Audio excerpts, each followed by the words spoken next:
c'est vrai qu'en même temps, comme c'est la plaine, avec le Gave qui passe à côté, les deux petits cours d'eau qui sont ici, donc du coup c'est un lieu de confluence, de rencontre. Et puis c'est vrai que j'ai rencontré des Béarnais, ne serait-ce que le célèbre écrivain béarnais Jan de Sabalot, qui est l'Etchaoun du Pays Basque, parce que nous avons Etchaoun, et puis en même temps donc des Béarnais, des Basques. C'est un mot gestas béarnais, légenais, mais il a été très vite mis dès le Moyen-Âge à la Souletine, donc gestas c'est en Souletine. Et d'ailleurs les gentilés des habitants de Gestas, les 80 habitants, c'est des gestas au singulier et Gestastarak au pluriel. Et donc ça c'est bien un toponyme basque. On a des gestas dans les documents du XIIe siècle, des gens importants, assez importants, au moins localement, des propriétaires de terres.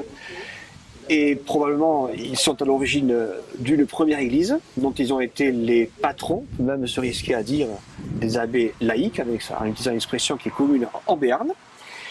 Et il y a dans l'architecture tel qu'on peut l'avoir aujourd'hui, un élément, c'est le porche d'entrée qui peut évoquer le XIIe siècle. Hein.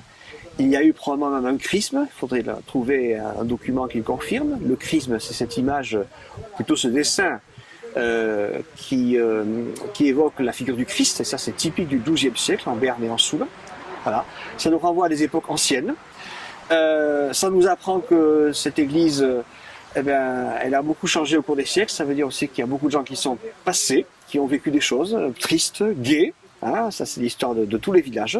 Celui-ci aussi. Quel dommage qu'elle soit abandonnée après tant de siècles de vie, même si c'est une vie un peu, je dirais, secrète et qui n'apparaît pas assez dans les documents. Premièrement, il est facile de participer à une mobilisation quand on est entraîné par une équipe aussi dynamique que la vôtre. Deuxièmement, cette église... elle n'est pas très connue, elle donne envie qu'on la connaisse mieux. C'est vrai que les documents sont rares. Intéressante, curieuse avec cette tour penchée. Pour moi, c'est la tour penchée du Béarn ou la tour penchée de la Soule. Ça se voit de très très loin. On voit qu'elle a été construite, reconstruite, soit avec peu de moyens. Pourquoi elle ne serait pas là jusqu'au XXIe siècle ? C'est le monument le plus ancien, a priori, dans nos connaissances actuelles, qui aurait des origines au XIIe siècle et qu'on retrouve dans tous les documents, même en creux, même quand c'est pas directement l'église qui est concernée. Donc on voit bien que c'est le point central du village entre deux quartiers et donc c'est ce qui fait son identité.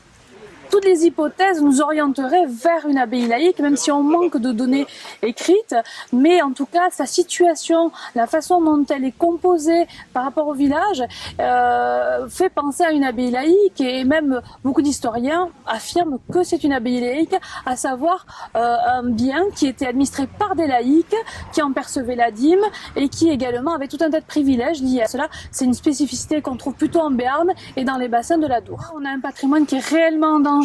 On parle souvent de gros monuments, de châteaux, etc.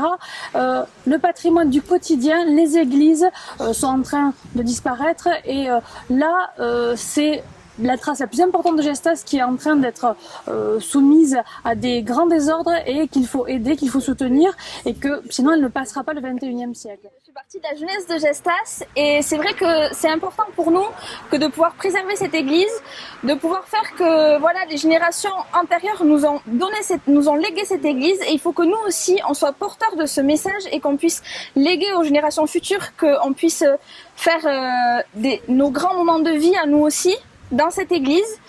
Et c'est vrai qu'en étant catholique, c'est d'autant plus important pour moi que ce lieu de culte puisse être préservé et qu'on puisse continuer à le faire vivre voilà, par des célébrations, mais aussi par des choses extérieures, par le crowdfunding et par la recherche de dons.